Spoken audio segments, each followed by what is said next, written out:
Tjena, välkommen till en ny video. Idag ska vi sätta upp köksfläkten i köket. Röret kommer ner här, och har ni missat första delen av den här videon så kolla gärna på den. Då får ni se när jag drar slang genom skorstenen och ligger på vinden och krälar lite grann.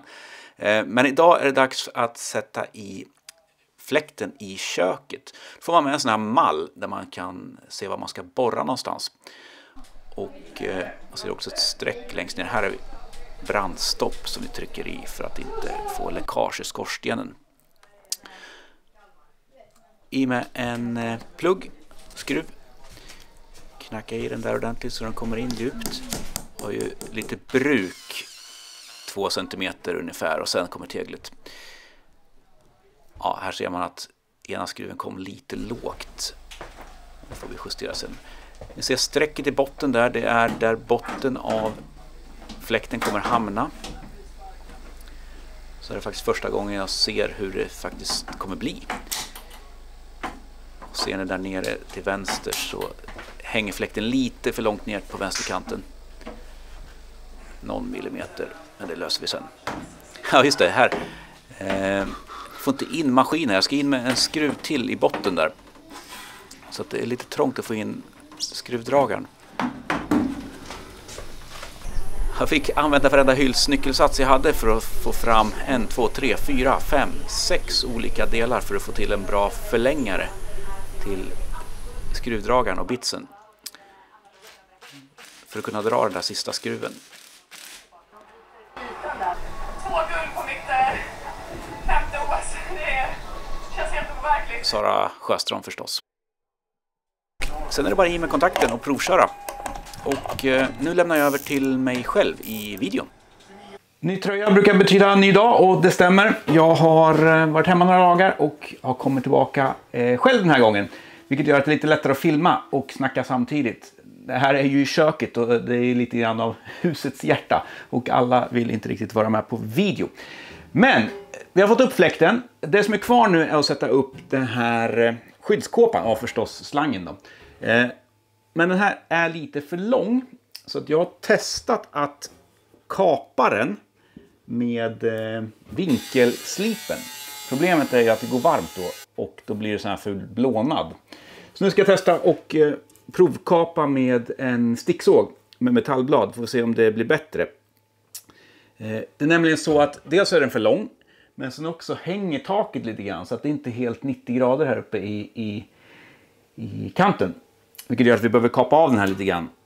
Så här. Och korta ner den.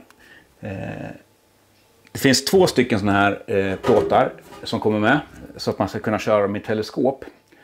Och det är ju bra om man har högt i tak. Men jag har ganska lågt i tak. Då blir det lite svårt. Så då måste vi kapa av den här. Vi testar det, så kör vi på. Det blev mycket bättre. I början här så ser vi vinkelkapspåret, och sen så jag var rädd att det skulle bli uppslag, men det blir faktiskt inte det.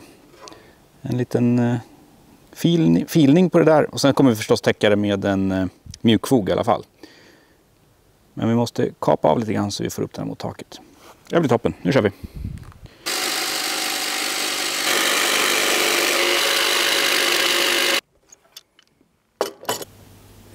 Här har vårt lilla husdjur, en ödla.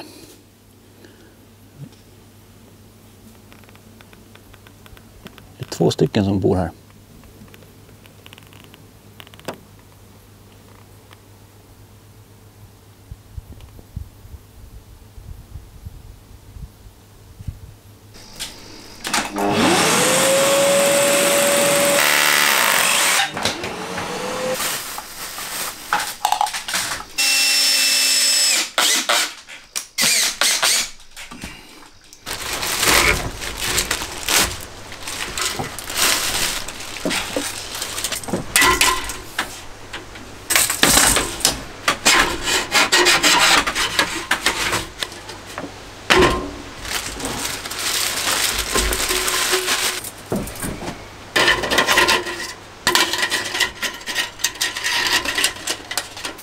Jag har haft en bit ugnsfolie som skydd.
Sådär, det var montering av köksfläkt. Det gick ju bra, men det tar lite längre tid än vad man tänker sig. Och det är ju några moment. Det är skorstenen, det är uppe på vinden och det är här nere i köket. Och sen är det en hel del mätning förstås för att få till allting så snyggt som möjligt. Jag är jättenöjd. Det som är kvar nu det är att sätta lite mjukfog och sen bättra på lite färg.